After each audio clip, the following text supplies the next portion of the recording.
Selamat pagi, saya Bondan Wang. Saya akan menjawab pertanyaan teman saya. Apakah saya nyaman dengan halusinasi? Apakah halusinasi membuat saya drop atau collapse? Apakah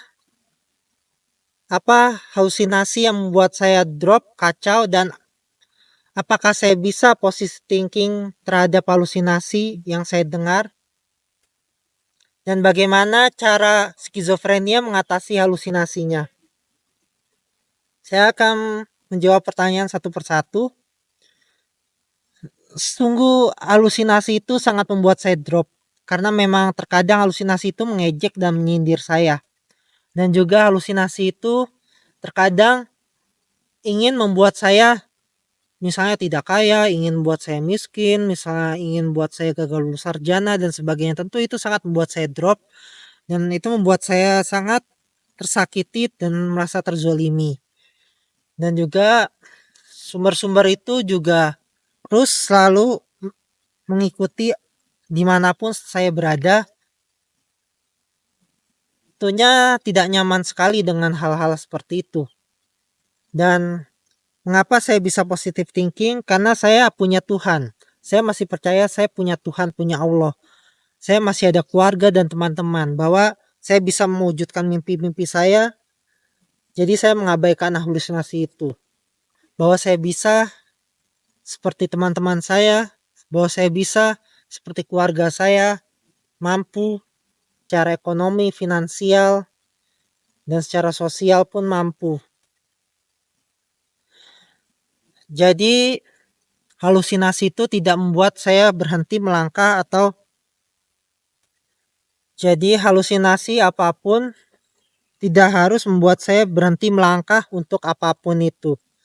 Saya tetap semangat untuk mencapai cita-cita saya. Misalnya cita-cita saya ingin jadi orang kaya, punya tanah banyak, hektaran di Sumatera misalnya atau di Jawa. Ya, harus mewujudkan cita-cita itu, punya saham di berbagai perusahaan misalnya, punya emas banyak dari tabungan kerja gitu ya. Ya harus mencapai itu. Misalnya berpolitik, menjabat kepala desa, ya harus mencapai itu. Jadi hal yang membuat saya berpikir positif ya, karena masih ada keluarga dan teman-teman yang mencintai saya. Masih banyak yang peduli dengan saya. Tidak perlu mengkhawatirkan halusinasi terlalu. Walaupun saya sangat khawatir dengan halusinasi yang saya dengar. Dan untuk para skizofrenia lainnya, orang dengan skizofrenia atau ODS lainnya, kalian harus tetap punya semangat, punya cita-cita, kendalikan halusinasi kalian, kontrol emosi kalian, karena memang halusinasi itu sangat menyakitkan, terkadang didengarnya. Tetaplah kalian meraih cita-cita kalian, misalnya seperti saya ingin jadi kepala desa ya, wujudkanlah cita-cita itu, pasti bisa kalian mencapainya.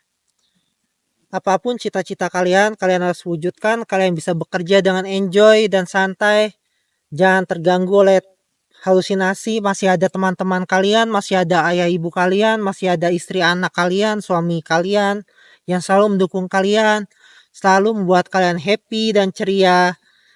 Sama seperti saya, masih banyak peduli pada saya, teman-teman saya, kedua orang tua saya, dan mungkin ya nanti istri dan anak saya. Jadi berbahagialah untuk kalian, selalu jalani aktivitas, misalnya kita makan-makan, dengar musik dan sebagainya untuk mengatasi halusinasi. Dan juga untuk mengatasi halusinasi kita bekerja untuk mencapai cita-cita kita, misalnya yang punya tanah luas, hektaran dan sebagainya. Nah, sekian dari saya, itu saja. Assalamualaikum warahmatullahi wabarakatuh.